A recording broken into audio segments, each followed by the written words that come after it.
All right, but let's kind of switch it over and talk about our meatball players of the week, meatball plays, players, coaches who just fumble the ball, just decide to mess up the entire game for their entire team and leave the fans in awe of what they just watched.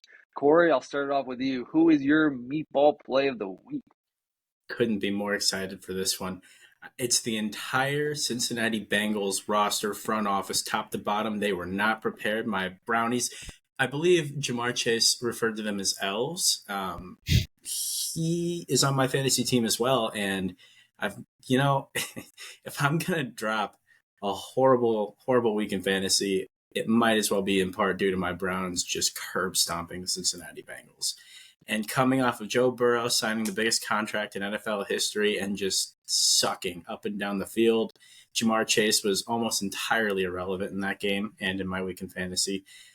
Yeah, you lost to Elves. Season's over. Sorry, guys.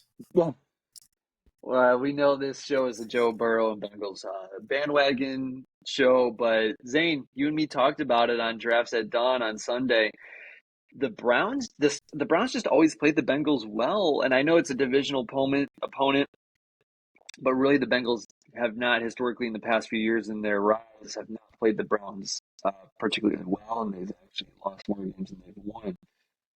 And this was kind of like a barometer game beginning of the season. They can't give up these early games. They're going to be trying to go for home field advantage in the playoffs because they really haven't had that in the past couple of years.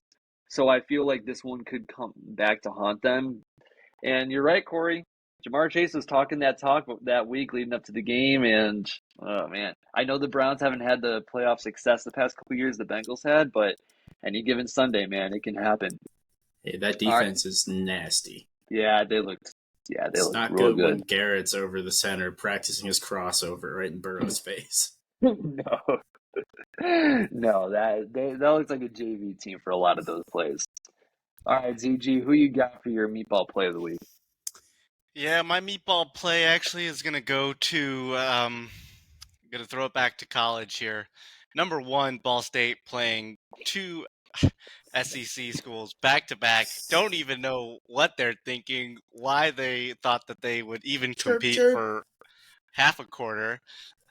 Lost to Kentucky, but then they went and said, let's go play Georgia, the defending national champions.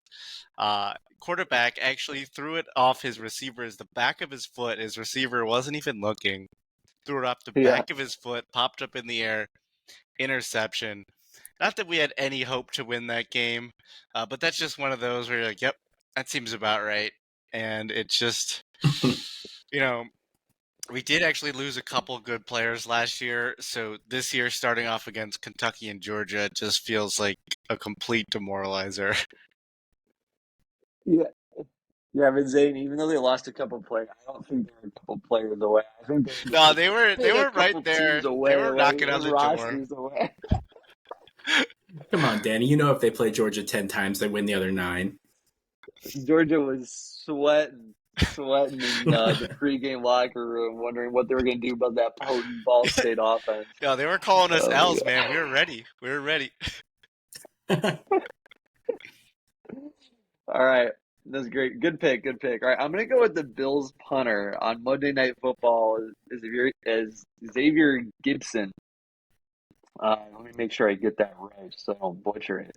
Yeah, Xavier Gibson of SF Austin. I don't even know where that school is, but Austin Xavier Gibson, New York Jets punt returner takes it all the way back for the walk off in overtime against the Buffalo Bills, and man, that place was just a madhouse. But my meatball play, it was 1v1 Bills punter and Gibson.